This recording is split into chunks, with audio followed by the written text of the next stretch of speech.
Nashindwa. Unashangaa nini? Nini? Kwa naona nani? Wapi? Ngoja.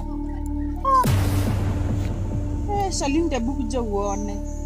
Naona zangu ni. Hebu angalia, hebu tuangalie.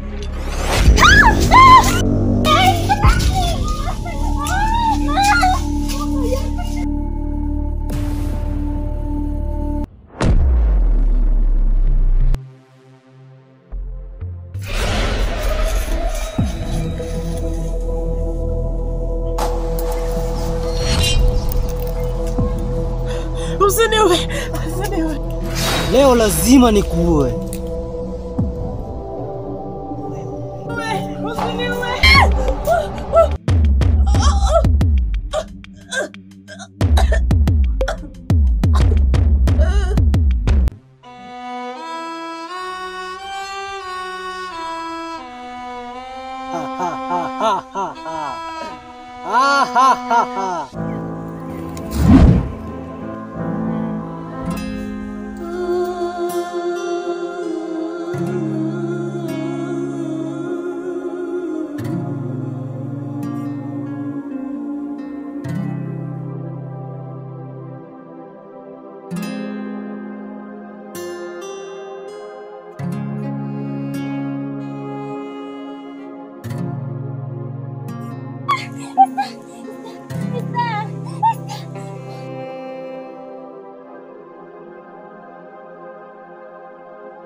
Ni kweli tuliachana naye huko juu, alikuwa ameenda kutafuta kina nani?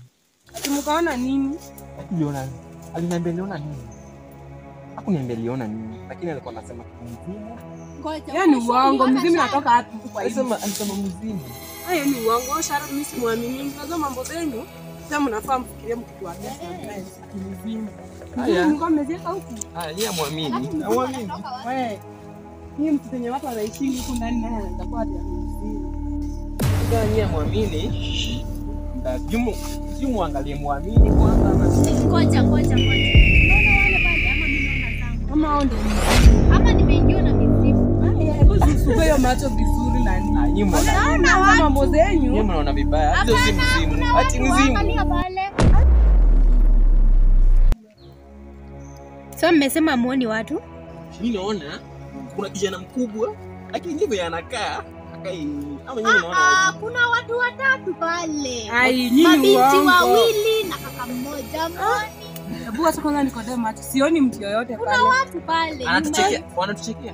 Ama nyinyi mnaona Mnaona mizimu. Mimi naona mnaona mlivuta bangi tukikuja huko.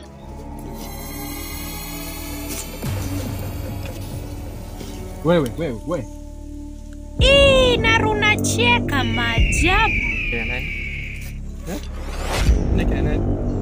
Wewe ndio Mungu sasa unaona watu.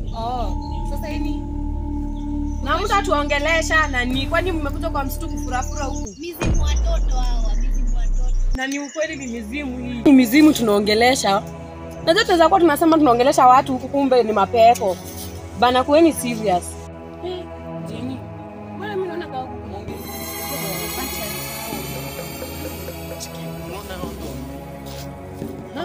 Hawa kachuma. Ulikuwa wapi wewe?